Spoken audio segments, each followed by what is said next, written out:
ঢাকার ধামরাইয়ে intercity model school and কলেজে হিমহিম শীতের বাতাসে উষ্ণতার সাথে ছড়িয়ে পড়ে পিঠা পুলির মনোমুগ্ধকর সুবাস। এই বিশেষ দিনে অনুষ্ঠিত হল পিঠা উৎসব, যেখানে নানা ধরনের ঐতিহ্যবাহী পিঠা উপভোগ করার সুযোগ পান সকলেই।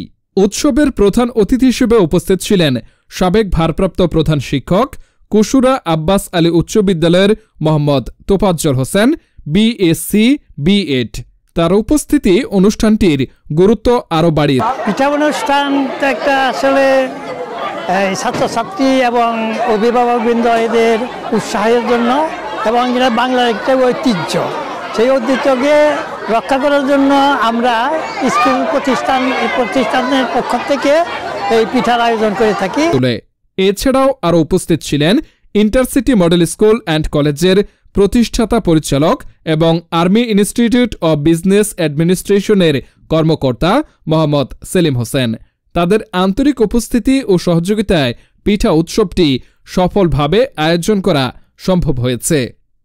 Intercity model school and college প্রতিবারই বিভিন্ন অনুষ্ঠানের আয়োজন করে, খেলাধুলা থেকে শুরু করে প্রত্যেকটি সাংস্কৃতিক অনুষ্ঠানে আমাদের আয়োজন হয় এবং এর পাশাপাশি আমাদের পিঠা উৎসবটা হয়। পিঠা উৎসব হচ্ছে বাঙালির একটা ঐতিহ্যের একটা সংস্কৃতির একটা অংশ, তাই আমরা প্রত্যেকবারই এই পিঠা উৎসবের আয়োজন করে থাকি। প্রত্যেক বছর ইন্টারসিটি মডেল স্কুল অ্যান্ড কলেজের প্রাঙ্গণে, নিজস্ব প্রাঙ্গণে এই পিঠা উৎসবের আয়োজন করা হয়। এই উৎসবটির মাধ্যমে শুধু পিঠা পুলি নয়, একটি ঐতিহ্যকে সবার মধ্যে ছড়িয়ে দেওয়ার প্রয়াস চালানো হয়, যা শিক্ষার্থীদের সাংস্কৃতিক মানসিকতার বিকাশেও সহায়ক ভূমিকা পালন করে। পিঠা উৎসবের আয়োজন করা হয়, আশা করি আমরা ভবিষ্যতে এরকম আরো অনেক পিঠা উৎসবের আনন্দমুখর সময় কাটাতে পারবো।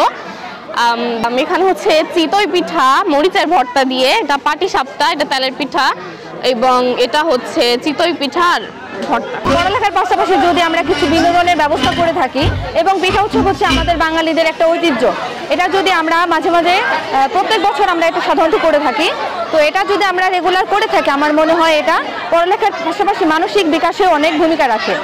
আজকে পিঠা উৎসব অনুষ্ঠিত হচ্ছে, তো মনোরম পরিবেশ, ছোট ছেলে মেয়েদের জন্য একটা আনন্দের দিন। ইন্টারসিটি সবসময় সংস্কৃতির চর্চায় সবসময় এগিয়ে থাকে, আর তার সাথে আমরাও আমাদের ওয়ালটন প্লাজা কাউলিপাড়া থাকতে পেরে আমি নিজেদের অনেক ধন্য মনে করছি এবং এটা আমাদের চলমান থাকবে, এটা আশা করি।